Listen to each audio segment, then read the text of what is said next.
ওহী, এটা সাধারণ কোনো বাণী নয়। এই বাণীটা কার? আল্লাহ রাসূল যখন ঘোড়ার উপরে কিংবা ওটের উপরে থাকা অবস্থায় কোরআনের আয়াত নাজিল হতো ওনার উপর, কোরআনের ভারে, কোরআনের পাওয়ারে ওটের পা গুলো, ঘোড়ার পা গুলো মরুভূমির বালির মধ্যে দেবে যেত।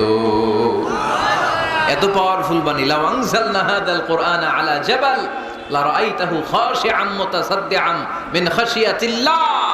হে নবী, কোরআনকে আপনার কাছে না পাঠিয়ে পাহাড়ে নাজিল করলে, মাউন্ট এভারেস্টে নাজিল করলে, তুর পাহাড়ে নাজিল করলে, আল্পস পর্বতমালায় নাজিল করলে, আলাস্কা মাউন্টেন রেঞ্জ এটার উপর নাজিল করলে, এই ময়মনসিংহের গারো পাহাড়ের উপর নাজিল করলে, মুহূর্তে এই পাহাড়গুলো ভেঙে চুড়ে চুরমার হয়ে খান খান হয়ে যেত। তার মানে এই বাণীটা কি হালকা না শক্ত?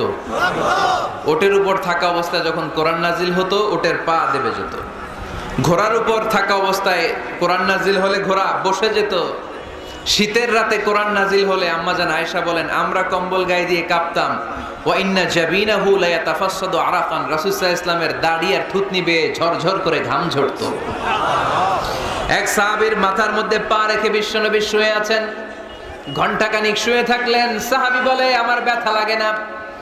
বিশ্বনবী শুয়ে আছেন, হঠাৎ করে বিশ্বনবী ঘুম থেকে জাগলেন, কিন্তু এই সাহাবীর রানের উপর থেকে মাথা তোলেন নাই। ইন দা মিন টাইম কোরআনের আয়াত নাজিল হওয়া শুরু হলো। সাহাবী বলেন 1 ঘন্টা শুয়ে আছে আমি টের পাই না, কিন্তু যখন কোরআনের আয়াত নাজিল হলো মনে হলো উহুদ পাহাড়টা আমার পায়ের উপরে চেপে বসেছে।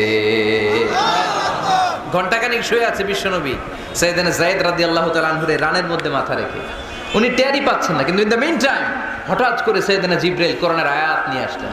বিষ্ণু সাল্লাল্লাহু আলাইহি ওয়াসাল্লাম কোরআনের আয়াত রিসিভ করতে শুরু করলেন। যখনই কোরআনের আয়াত নাজিল হলো সাহাবী বলেন বিশ্বনবীর মাথার ওজনটা এত বেড়ে গেল আমার মনে হচ্ছে মুহূর্তের মধ্যে আমার পায়ের রান ফেটে খান খান হয়ে যাবে।